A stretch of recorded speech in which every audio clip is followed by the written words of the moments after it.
uma reportagem agora exclusiva. Eu vou chamar a história do barbeiro que é perseguido por ladrões, que ele consegue escapar, mas ele morre depois de sofrer um acidente de moto no ABC Paulista. O Diego, ele foi levado para um hospital desacordado, ele estava fugindo, ele estava correndo, ele bate a moto dele, quando os assaltantes percebem isso, eles desistem e vão embora. E o Diego acaba sendo levado para o hospital. O problema é que o hospital deu alta para ele. No dia seguinte ele começa a sentir dores, volta para o hospital, só que agora ele não resiste. E a viúva está dizendo que se tivesse um atendimento rápido, ele estaria vivo, ou pelo menos ele teria uma chance maior de ter sobrevivido. Como é que liberam um homem, um paciente, que estava com traumatismo craniano? Ele morreu por causa de uma infecção generalizada e por causa desse traumatismo que ele sofreu. Pergunta que ela faz e que eu sei que você faria, que eu faria se por um acaso estivéssemos na mesma situação dessa mulher. Será que os médicos fizeram correto quando liberaram esse homem? Vamos ver. Enfim, casados. Parecia um sonho, mas não. Era realidade. Diego e Rayane estavam felizes, apaixonados.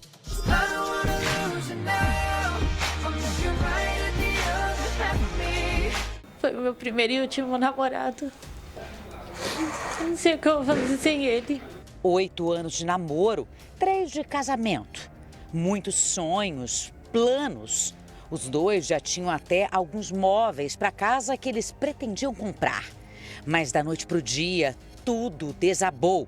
Diego Sarmento de Oliveira morreu aos 24 anos.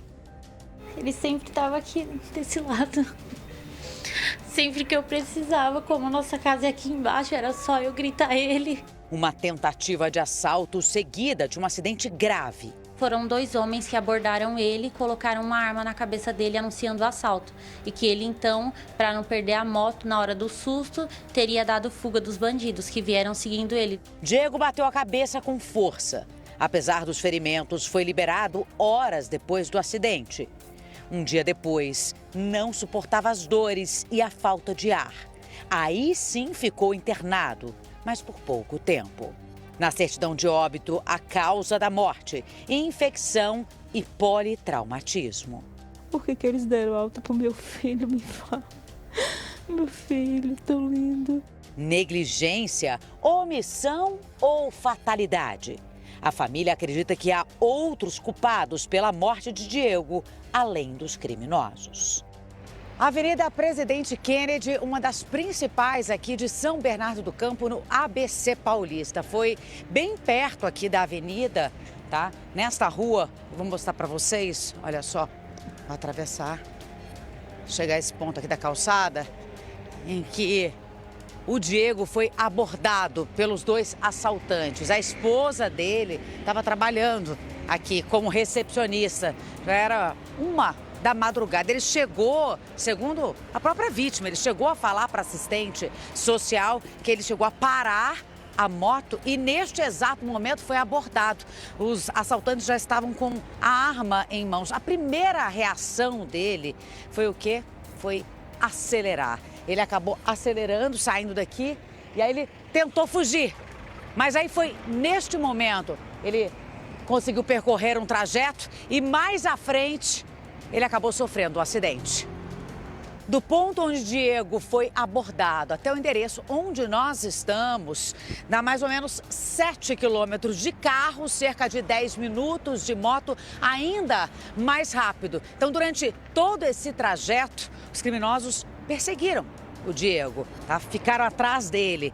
E neste ponto específico aqui, ele acabou perdendo o controle. Tem restos, olha só, do recapeamento aqui no chão. A via que foi recapeada recentemente, ele acabou perdendo o controle da moto e neste momento caiu aqui no chão. Os criminosos então fugiram, ele não faz ideia para onde. O motorista que passava por aqui de madrugada então entrou em contato com o SAMU e o resgate veio imediatamente. Naquele momento ele estava bem machucado, muito ferido e, de acordo com testemunhas, já desnorteado. Ferimentos graves, escoriações pelo corpo, pontos. As imagens do estado dele são tão fortes que nem podem ser mostradas em detalhes. Apesar do impacto da batida e todas as marcas, Diego teve alta médica. Fizeram raio-x e ressonância. O cirurgião veio conversar comigo, falou que ele não tinha fratura. O ortopedista também disse que ele não tinha nenhuma fratura e que estava tudo bem para ele vir para casa. Não falaram nada de politraumatismo? Nada. Falaram que ele bateu a cabeça, mas que estava tudo bem, que o capacete protegeu, sendo que o capacete está rachado. Diego voltou ao hospital no dia seguinte, mas dessa vez não saiu de lá com vida. Como que ele chega lá todo ferido e é mandado para casa com menos de 3 horas, com os remédios que eram apenas para dor, não eram para tratar nenhum tipo de infecção que pudesse vir a ter? Diego trabalhava como barbeiro desde os 16 anos. Era um homem responsável, sempre preocupado com a segurança de Rayane. Tanto é que fez questão de buscá-la no trabalho, mas não conseguiu voltar para casa com a esposa. Eu disse que eu mesma daria um jeito de voltar para casa, mas ele disse que não, que ele que queria me buscar. Ele sempre se preocupou muito comigo.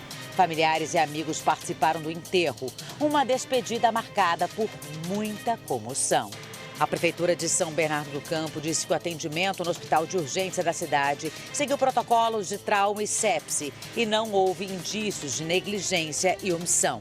O hospital disse que a conduta médica foi técnica, criteriosa e rápida.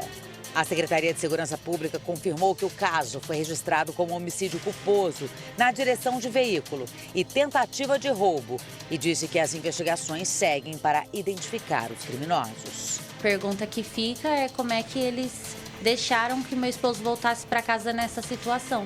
Porque talvez se eles tivessem limpado os ferimentos, feito uma chapa da cabeça, feito uma chapa da perna dele, talvez ele estivesse aqui hoje comigo. Eu concordo com essa mulher, não dá para liberar uma pessoa assim, né? E vamos combinar que o SUS não é de graça. Todos os dias nós pagamos através dos nossos impostos pelo atendimento do SUS. Então, nós precisamos de um atendimento de qualidade.